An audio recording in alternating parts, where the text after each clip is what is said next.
Hey guys, it's your International Student Guide here and welcome.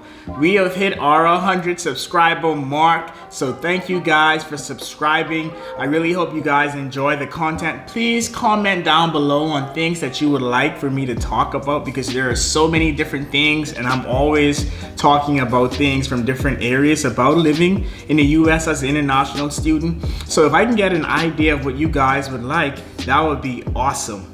Since it's 2020, it's only right that we talk about New Year resolutions and why it's important. So when I say New Year resolution, I'm referring more to long-term goals because you don't have to wait till New Year's, or even if New Year's already passed, it's never too late for you to start, okay? And so we're going to talk about long-term goals. We're going to talk about how to achieve them, the steps that you can take to make sure that this year or this time is the right time compared to all the other ones. And we're also going to talk about why it's important to have goals, right? So first of all, I like to categorize goals into two groups. Either they're personal or they're career oriented.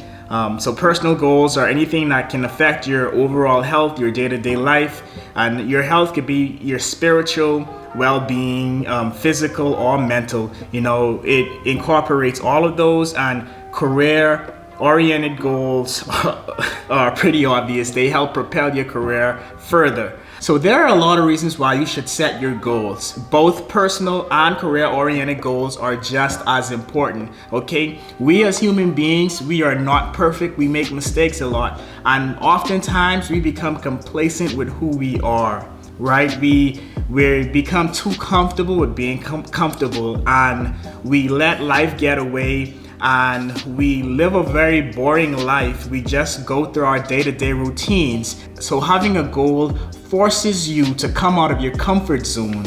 And what successful people normally are is that they are comfortable with being uncomfortable, meaning they're consistently trying new things and they're being consistent about it, right? So that's one benefit. And another benefit is we all have our shortcomings, okay? Being able to assess yourself and say, hey, I have these flaws that I need to work on will improve you as a human being and also make you a better person that you can better influence people and people will want you around them more. Having a career-oriented goal is important because you're not just competing against people within your field, you're competing against automation, AI. Yes, it is real, and AI is projected to take around 23 million jobs by 2030. So you need to be mindful of that. You need to keep refining your skills and venture out into other fields to make yourself diverse, because whatever you're doing now, 10 years from now, it probably won't exist. If it deals with anything labor intensive,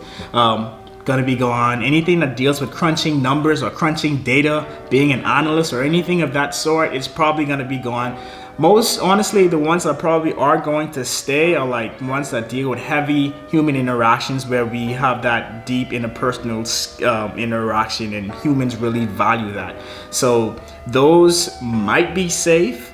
But honestly, the direction that we're going in with AI, it's scary. So it's good to diversify your career and be able to adapt because it is real. So I don't want to get too dark. That's not the purpose of this video. I'm just raising awareness of AI. But anyway, moving on, right? So now that we know the importance of setting goals, how do we achieve goals, right? Well, the first thing you need to do is you need to plan your goals. If you don't plan your goals, you're going to fail. There's a proverb saying, those who fail to plan to fail.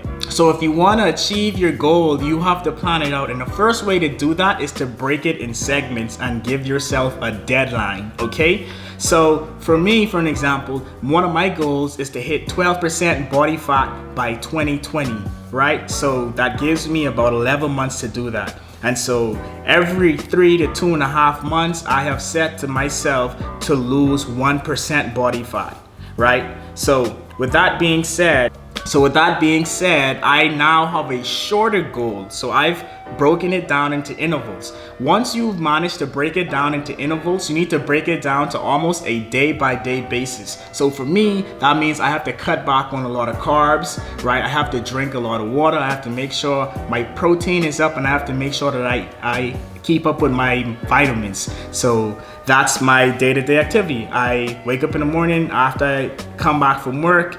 I go to the gym. So I make sure I take my protein, I take my supplements, and I drink a lot of water, okay?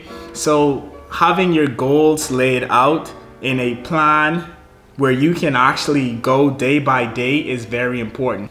So the next step is to measure your progress. Whatever you are trying to achieve, it should be measurable. You should have some kind of metric system to determine your progress. So if you're trying to lose weight like me, what you need to do is you need to get a scale. For me, I have to get one that can record my body fat percentage. I know a lot of people are afraid that, you know, they're afraid to look at their progress, right? But you need to do it to keep on track. What you need to do is look at it, depending on what your goal is, you need to look at it either on a weekly or daily basis. You know, you don't want to watch your weight every single day, because your body can fluctuate between 3 to 5 pounds just based off of your water intake alone. So if you drink a lot of water today and you don't drink a lot of water tomorrow, your weight could move up by 5 pounds of your body just retaining a lot of the water. But what's important is that you keep an average, you watch your weekly weight, and then that'll give you a more accurate reading, right? So now that we've understood why it's important to measure your progress, the next step is to give yourself some leeway. Like for me, every 2 to 3 weeks, I have a cheat day. Not a cheat meal, but a cheat day, you know. Give yourself an incentive, something to look forward towards. That way you can refresh and restart. You can hit that reset button every so often, because goals can often get weary and tiresome, so you need something to really look forward to. Short-term achievements, those milestones, those are vital to sustaining a journey. You know, it's not a race, it's a marathon. You're in it for the long haul, okay? So having those short-term goals, those little treats, something to treat, to treat yourself,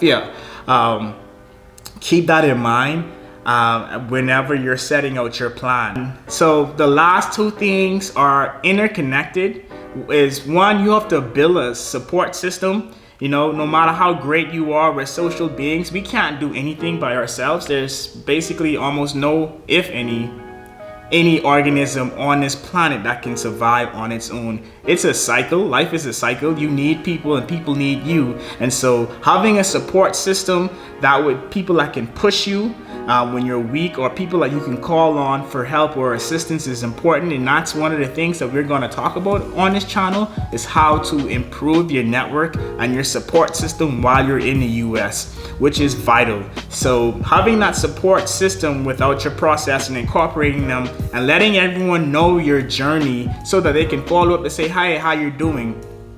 Which brings up the last point, is accountability. Being able to help hold yourself accountable and having someone that can check up on you to say, hey, have you been doing this? Hey, how's your progress? Hey, you're lagging behind, you need to do this. Or just if you're disciplined enough, you can self-evaluate yourself to say, once you've laid your plan out, to say, you know what? This is where I should have been this month. According to my plan, I fell off. Or, you know, I've been killing it. You know, I'm way beyond my expectations and I could treat myself, or, you know, do my little cheat day today. So holding yourself accountable and having someone to support you and encourage you and guide you through the process is vital to having a successful journey. But that's it, guys. I really hope that you guys enjoyed the video. Thanks again for letting me hit 100 subscribers. If you enjoyed the video, please hit that like and subscribe button if you haven't already. Make sure to ring that bell so you can be notified of all my latest updates. Thanks, guys.